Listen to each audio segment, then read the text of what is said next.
성함 1학년 친구들 안녕. 오늘은 유형자산의 두 번째 시간입니다. 온라인으로 하니까 복습이 필요 없죠. 선생님 수업 시간마다 했었던. 그래도 온라인으로도 여러분 돌려보지 않을 거니까 다시 복습할 거예요. 발음이 좀 안 좋은 거예요. 구내염이 나서 발음이 잘 안 돼요. 자, 일로 와보자. 시작하자. 지금 자산 종류의 개정 과목 공부하고 있습니다. 자산 종류의 개정 과목은 크게 1년 안에 돈이 되는 유동자산과 1년 넘어서 돈이 되는 비유동자산 두 가지로 나눌 수 있고, 유동자산은 별다른 거래 비용 없이 돈이 되는 돈 종이인 당좌자산, 얘는 지난번 시험 범위에서 배웠으니까 끝. 그 다음에 재고자산, 판매해야 돈이 되는 재고자산, 개정 과목 사실 상품 개정 한 개밖에 안 배웠죠? 여기서부터 이번 시험 범위입니다. 기억하죠? 상품 개정 어려웠어요. 3분법하고 세 가지.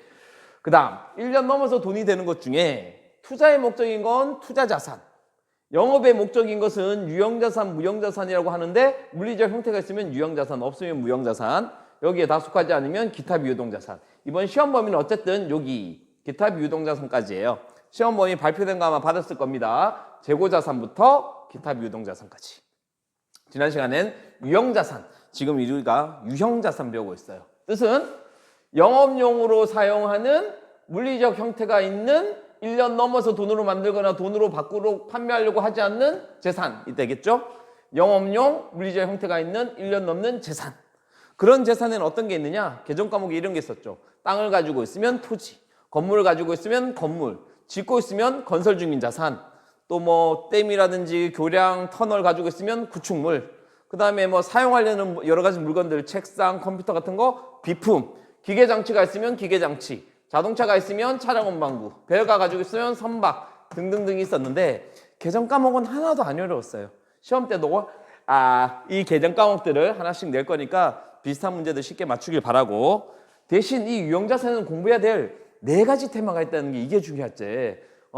네 가지 4달러 미안해. 네 가지 테마가 이런 테마였어, 그지? 이런 유형자산들을 취득했을 때 어떻게 회계 처리하고, 또 이 유형자산은 모양이 있으니까 고장이 나겠지. 수리했을 때 어떻게 처리하고, 고장 안 나더라도 천년만년 못 쓰죠. 내용연수가 있죠. 얼마까지 쓸 수 있다는 수명. 그동안 달아가는 걸 어떻게 처리할까? 감가상각. 그리고 마지막에 팔려는 목적은 아니지만 폐품을 없애든지 또는 중간에 일이 있어서 팔았을 때 이때 뭐 일이 벌어질 수 있겠지. 재산상의 변화가 생기니까 처분했을 때, 이렇게 네 가지 테마를 배우면 되겠는데, 지난 시간에 취득과 수리, 간단한 처분까지 배웠어요. 취득할 때는 이거밖에 없어서 상품 때하고 똑같았는데, 상품 샀을 때나 유형자산 샀을 때 취득했을 때는 포인트가 이거였죠. 정말 그 물건 가격에 그거 사는 데 드는 부대 비용들, 재비용들을 합쳐서 취득 원가라고 해요. 취득 원가. 내가 이 유형자산을 원래 용도로 쓰는 데까지 드는 돈을 다 유형자산의 취득 원가에 포함하는 겁니다.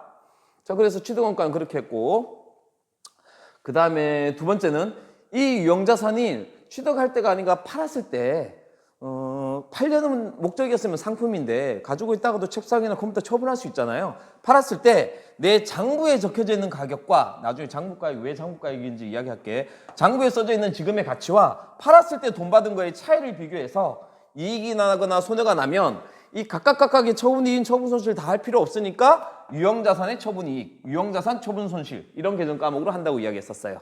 나중에 더 자세하게 배울 겁니다. 그래서 처분도 배웠고 취득도 배웠어요. 뭐 사고 파는 건 끝났으니까. 가지고 있으면 유형자산은 고장이 난다 그랬지. 그 고장의 종류가 두 가지가 있었어. 첫 번째 고장의 종류는 현상을 유지하는 것, 지금 상태로 그대로 쓰는 비용, 그렇게 하면 어떻게 처리한다? 이런 걸 수익적 지출이라고 해서 돈 쓴 것만큼 차변의 개정 과목을 수선비라고 처리했죠. 뭐 돈 쓴 거니까. 수리지만 개정 과목 이름은 수선비입니다. 수선비. 기억하죠? 그 다음, 그냥 돈을 써서 현상 유지하는 게 아니라 이 유형자산을 고쳐서 훨씬 좋게 만들거나 가치를 업시키거나 더 오래 쓸 수 있게 만들어서 현격하게 내용연수를 연장시키는 것. 뭐 건물이었다면 뭐 2층짜리 건물에 엘리베이터를 달았다든지 3층짜리 건물에 4층으로 증축했다든지, 이렇게 그런 일이 벌어지면 자본적 지출이라고 불러요. 재산이 높아졌다는 소리죠. 그래서 돈 쓴 것만큼을 수선비라고 처리하지 않고 해당 자산의 개정 과목을 업시켜주면 되는 거였죠. 기억하죠? 이렇게 자본적 지출, 수익적 지출 배웠어요.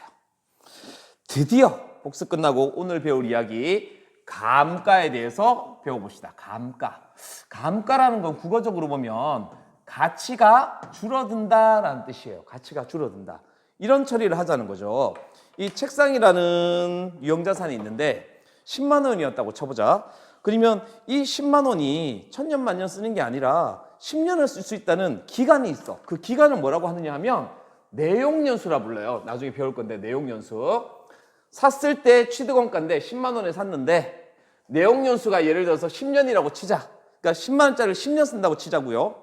그러면 처음에 돈을 살 때 10만 원이 다 들었겠지. 그렇지만 합리적으로 우리가 생각해보면 처음에 살 때 10만 원 들었지만 이 책상을 10년 동안 쓰는 거니까 매년 만 원만큼 비용이 들었다고 해야 되는 게 합리적이지 않을까? 그치? 이게 그러니까 매년 실제로 10분의 1씩 없어지는 것도 아니지만 비품을 10분의 1, 10분의 1씩 없애는 게 합리적이지 않을까? 이런 데서 시작한 게 감가 또는 감가상각에 대한 이야기예요. 무슨 말인지 잘 모르겠다면 선생님이 예를 들어서 이야기해 볼 테니까 오늘 배워야 될 감가상각의 금액계산 방법인 정액법, 종류법, 회계처리 방법인 직접법, 간접법 이 네 가지 방법을 배울 건데 이걸 이해할 수 있는 회계처리를 선생님이 한번 해볼까 해요. 나하고 같이 이야기를 해봅시다. 이거 하기 전에 이거부터 기억해야 돼. 우리는 회계를 하는 이유가 우리 회사의 재산 또는 우리 회사가 올해에 쓰고 번 거를 정확하게 표현하려고 하는 게 회계다. 그지? 우리 회사의 재산 가치가 얼마고 얼마 벌었는지를 정확하게 계산하는 게 회계잖아요. 뭐가 더 합리적인지 봅시다. 자, 이쪽에 있는 예문으로 한번 봅시다. 회계 그렇게 몰라도 되는데 보자. 이런 일이 벌어졌어. 쌤이 수업할 때는 이런 예를 들었어요. 붕어빵이라고. 붕어빵을 만드는 회사야, 우리 회사가. 그래서 붕어빵을 만들려면 붕어빵 틀이 있어야 되겠지? 그래서 그 붕어빵 틀을 비품으로 처리하고 붕어빵 틀을 샀어요. 얼마에 샀느냐? 8,000원 주고 샀어요. 8,000원. 근데 샀을 때 붕어빵 틀이랑 멀리서 사와야 돼서 택배비, 배달비가 1,000원이 들었어. 붕어빵 기계를 돈으로 사오고 택배비가 1,000원 들었다. 회계처리 한번 해볼까요? 자, 배운 대로 해보자. 붕어빵 기계는 비품으로 처리한다 그랬으니까 비품이라고 하고 8,000원에 사왔으니까 8,000원이라고 쓰면 되겠네. 맞지? 그리고 돈 주고 샀으니까 현금이 나가겠네. 현금 8,000원 나갔을 거야. 이게 거래가 끝이 아니네? 택배비가 1,000원 들었으니까 현금을 줬으니까 돈은 9,000원 줬을 거고 택배비는 1,000원만큼 운반비라고 쓰면 돼, 안 돼? 안 되지. 왜? 취득할 때 배웠잖아. 구입가액에 부대비용이 있으면 합쳐야 되는가? 비품을 얼마 주고 샀다고? 9,000원 주고 샀다가 되겠죠. 3년 동안 이 붕어빵 기계로 9,000원 주고 샀으니까 이제 붕어빵을 만들 수 있는 거예요. 자, 그지? 그러면 2001년 1월 1일에 샀는데 1년이 지나서 회계 처리할 게 있을까? 별거 아무것도 없을 거예요. 아무 비용 없다고 가정할게. 그 다음에 또 2년 지나도 살 일이 없을 거고 마지막 3년이 지났다고 생각해보자. 2001년부터 2003년 3년이 지났어. 왜 3년 이야기 하냐고? 얘의 내용연수가 3년이거든. 붕어빵 기계 3년 쓰면 못 쓴대요 이제. 그럼 봐봐봐. 이 비품이 3년 쓰면 없어지는 거니까 3년 후 12월 31일 날은 이런 분개를 해줘야 될 거야. 비품이라는 유형자산이 닳아서 없어졌으니까 9,000원이 없어져야 될 거야. 맞죠? 돈 주고 산 비품이 1년, 2년, 3년 지났으니까 비품이 없어져야 될 거잖아. 9,000원. 없어졌어. 이렇게 없어지는 9,000원을 어떤 비용으로 처리하느냐? 이거 옛날에 쌤하고 수업할 때 배웠고 이야기했었는데 회계는 크게 돈 쓰는 게 한 세 가지 있어. 급여를 썼다. 전기세를 썼다. 수도관리를 썼다. 이렇게 진짜 돈 쓰는 게 돈 쓰는 비용이에요. 또 뭐가 있느냐? 받을 돈이 있는데 떼이면 못 받게 되면 그만큼을 돈 써버렸다고 비용 처리하거든? 받으러 갈 때 했었지? 그때 떼이는 비용을 감가상각비라고 해. 그냥 비용이고 틀렸다. 그래도 진아쌤 졸고 계시는 줄 알았는데 하나 맞춰주셨어. 안 좋아요. 돈 쓰는 거 하나 있는 거, 돈 쓰는 비용들이 있고 받을 돈 떼이는 건 대손상각비라고 하고 또 우리가 가지고 있는 게 가치가 다 돼서 못 쓰게 돼버린 거. 지금처럼 비품을 9,000원치 샀는데 3년 지나서 못 쓰게 돼버려서 없어지는 것을 이렇게 부른다고요. 감가상각비라고 불러요. 비용이잖아요. 비용의 발생. 그러니까 자산 없어지고 비용 발생. 이렇게 하는 거죠. 어렵게 얘기했지만 이거잖아. 돈 주고 비품 샀다가 3년 쓰니까 1년, 2년, 3년 지나고 비품 없어지고 비용으로 다 써버렸다 처리하면 끝. 이게 실제 우리 재산의 변동은 이렇게 생기는 거예요. 그런데 실제는 이렇게 생기는데, 실제는 이게 맞는데 회계적으로는 이게 옳지 않은 것 같아. 이 감가상각이 왜 어렵게 느껴지느냐 하면, 실제로 하는 것만을 하는 게 아니라 실제로 하는 것보다 더 합리적이라고 생각하는 걸 우리가 일부러 계산상으로 해주는 걸 이야기하는 거거든요. 무슨 말인지 모르겠다고? 그러면 이걸 한번 보자. 정보 이용자들한테 우리가 이 풀빵을 팔아서 얼마 벌었는지를 한번 설명해 볼게. 매년 풀빵 장사는 비슷하니까 풀빵 팔아서 수익이 얼마쯤 났다고 할까? 5,000원쯤 났다고 합시다. 매년 풀빵 팔아서 한 5,000원 번대요. 그러면 첫 번째 연도 5,000원, 두 번째 연도도 5,000원, 세 번째 연도도 5,000원 벌었다고 합시다. 그래서 이 풀빵 만드는 기계로 15,000원을 번 거죠. 그리고 이 풀빵 만드는 기계 때문에 돈 쓴 비용이 뭐가 있냐 생각해 보자. 지금은 아무것도 없고 저 풀빵 샀을 때 쓰는 풀빵 만든 틀, 틀 9,000원짜리 저것만 비용이 들었다고 생각해 보자고요. 그러면 첫째 연도는 사기만 샀지 비용이 발생하지 않았죠. 돈은 썼지만 재산이 늘어났으니까 처음에는 비용이 발생하지 않아요. 아무 비용도 없잖아요. 자산 줄어들고 자산 늘어난 교환 거래니까 비용이 첫 번째는 0원이라고 됐을 거예요. 두 번째 연도도 아무것도 없었으니까 비용이 빵원이에요. 근데 세 번째 연도는 어떻게 돼요? 비품 기계가 3년 지나면 못 쓰게 되니까 비품 기계 없애버리고 감가상각비라는 비용으로 9,000원 비용이 발생했죠. 맞니요? 그래서 3년에 걸쳐서 어쨌든 9,000원 비용이 발생한 거예요. 그렇잖아. 그럼 이익이 얼마나 나나 보자. 수익에서 비용 빼면 장사 나온 이익이 나올 거야. 첫 번째 연도는 5,000원 벌고 비용 든 게 없으니까 5,000원 이익이고, 둘째 연도도 5,000원이었는데 비용 든 게 없으니까 5,000원 이익 났고, 세 번째 연도는 5,000원 수익이 발생했는데 감가상각비, 붕어빵 틀이 없어졌으니까 9,000원이 손해가 나서 마이너스 4,000원 손해난 게 돼버리죠. 결론적으로 어떻게 되니? 10,000원 벌고 4,000원 썼으니까 15,000원에서 9,000원 빼고 6,000원 번 게 되는 거죠. 자, 그러면 한번 내가 이제 이런 질문을 해볼게. 이게 진짜 물류의 흐름은 이렇게 되는데 이게 맞다고 할 수 있느냐 이 말이야. 그러니까 나한테 한 4,000원 빌려주려고 하는 사람을 생각해 보세요. 이날 나의 재무제표를 본 사람은 이익이 5,000원 나는 회사니까 1년에 4,000원 빌려줘도 되겠네 라고 생각할 거예요. 근데 사실 그렇지 않잖아요. 나는 사실 이 붕어빵 기계를 이용해서 1년에 얼마씩 번 사람이에요. 3년에 걸쳐서 15,000원 벌었으니까 5,000원씩 해가지고 비용은 9,000원이니까 3년이니까 1년에 3,000원씩 빼고 나면 2,000원씩 번 거잖아. 그러니까 사실은 2,000원 번 게 맞는 거지. 이때는 많이 벌고 이때는 손해난 게 아니잖아. 그렇지 않니? 비용 처리를 이번 연도만 이렇게 해서 이렇게 된 거잖아요. 그러니까 나한테 4,000원 빌려주는 사람은 첫째, 둘째 연도는 난 2,000원밖에 못 버는데도 빌려줄 거야. 마지막 연도에는 나 2,000원 사실 번 건데 나 손해나는 회사라고 나한테 투자 안 하겠지. 이런 정보 이용자들이 잘못된 판단을 내릴 수 있게 정보를 우리가 왜곡돼서 주게 되는 거잖아요. 아니 풀빵 가지고 3년 썼었으면 매년 2,000원 정도 이익 나는 게 맞아야 되는데 처음에는 이익 나고 나중에 비용 처리한 날은 손해 나고 이렇게 되면 안 되는 거잖아. 그렇지 않니? 그래서 이렇게 실제의 흐름을 따르지 않고 매년 2,000원 비용이 나게 하는 게 더 합리적일 것이다. 그래서 우리가 지금처럼 특별한 일을 할 건데 이렇게 하는 거죠. 이 붕어빵 기계가 9,000원인데 3년에 걸쳐 쓴다고? 그러면 9,000원을 3년에 걸쳐서 나누면 1년에 얼마씩 되는 거니? 3,000원씩 비용이 발생했다 라고 생각하는 거죠. 그래서 분결을 하는 겁니다. 이렇게 12월 31일 날 실제로는 아무 일이 안 벌어졌는데도 불구하고 비품 9,000원 중에 3분의 1만큼 비품이 3,000원이 없어졌다고 처리하는 거예요. 이까지 올 수 있겠니? 그림 한번 그려볼까? 9,000원짜리가 있는데 9,000원짜리 비품이 있는데 3년에 걸쳐서 나누면 1년에 3,000원씩 되겠지. 3,000원씩 그지? 1년 지나서 실제로는 기계가 안 없어지지만 3,000원씩 없어졌다고 하는 거야. 그렇게 되면 3,000원만큼 돈 썼다고 처리해야 되겠지. 이때 쓰는 거 뭐라고? 가지고 있던 재산이 줄어드는 거 감가상각비. 두 번째 연도에도 실제로는 아무 일도 안 벌어지는데 12월 31일 날 이 붕어빵 기계 9,000원 중에 또 3,000원이 따랐다고 처리하는 거예요. 비품 3,000원이. 그래서 3,000원만큼 비용 처리하는 거죠. 뭐라고? 감가상각비.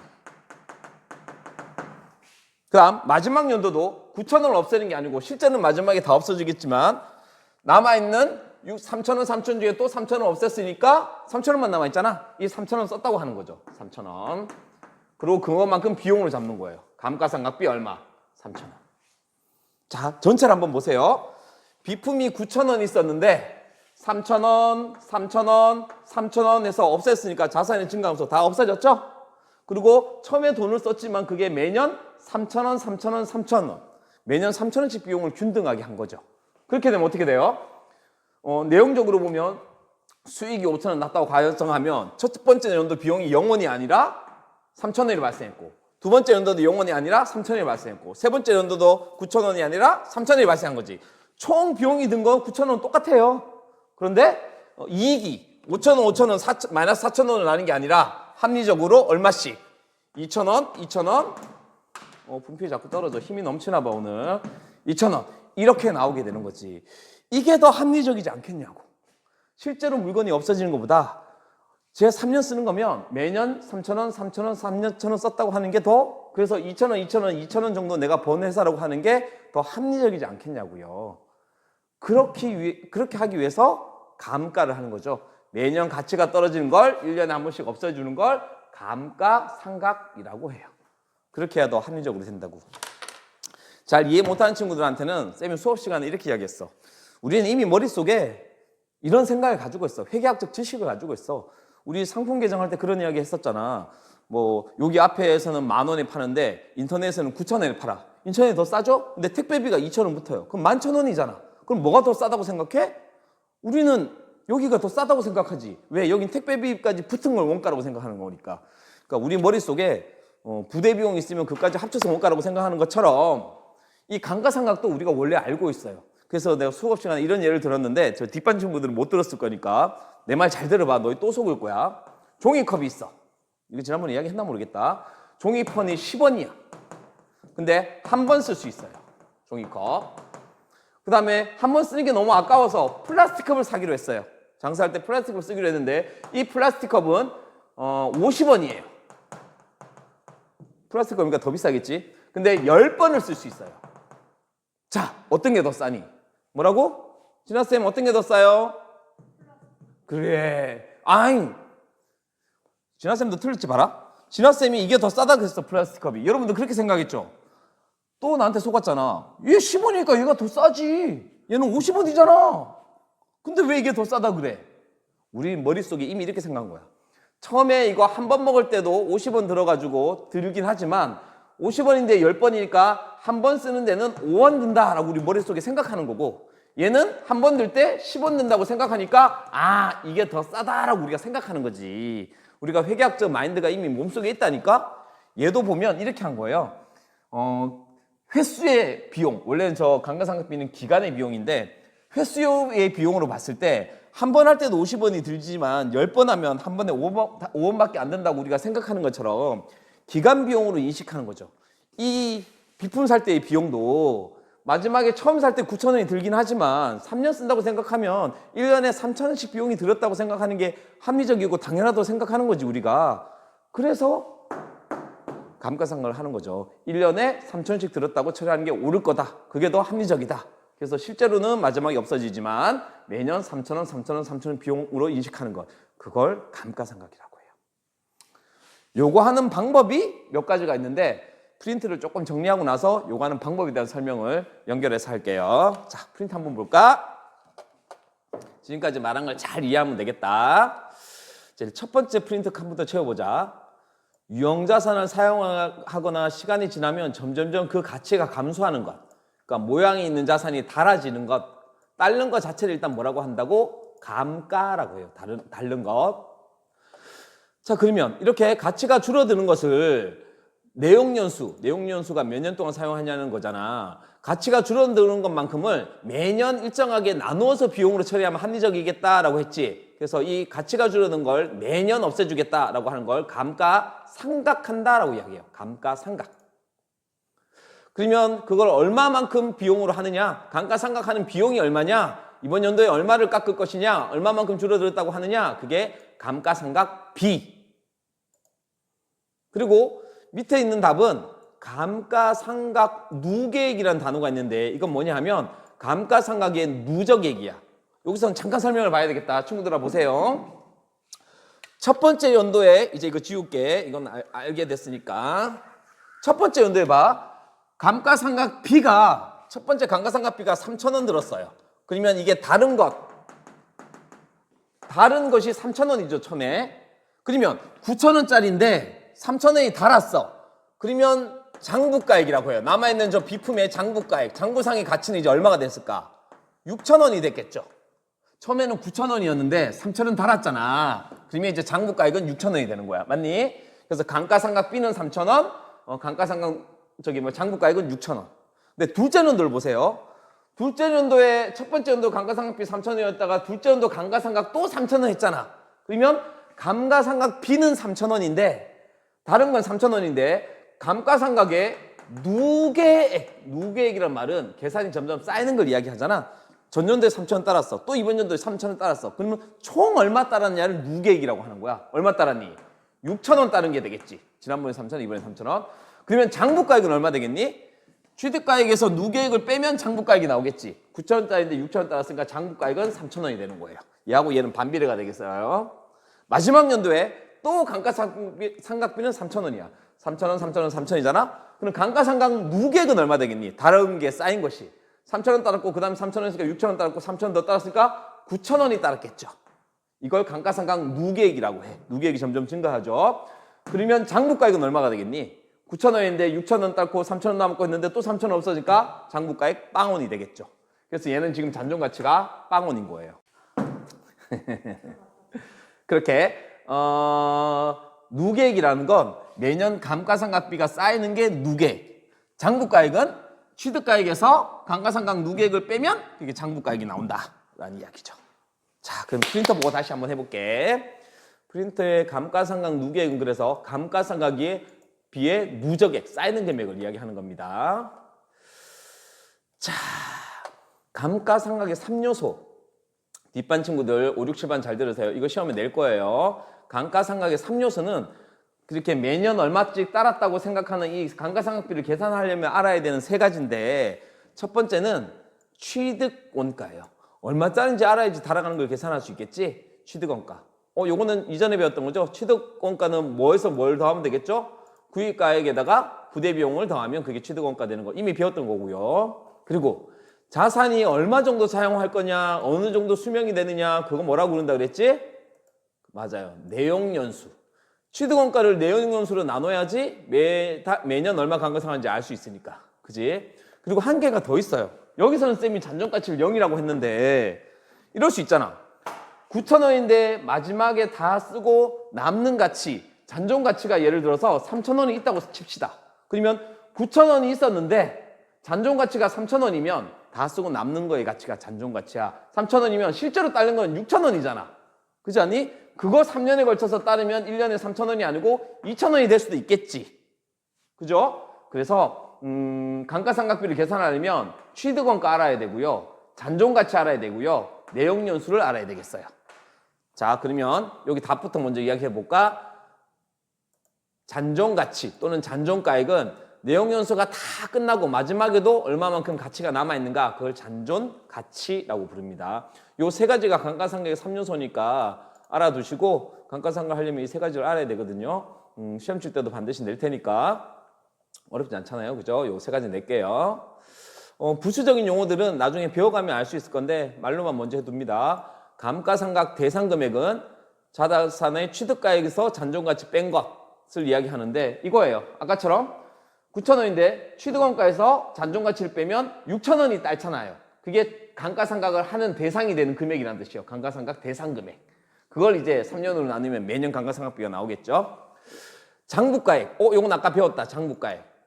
장부가액은 뭐라고? 자산을 얼마에 샀는데 얼마 달았다. 그러니까 취득원가에서 감가상각 누계액을 빼면 여기 했던 것처럼 얼마에 샀는데 누계액 얼마 따랐다. 그러면 장부가액이 나오겠죠.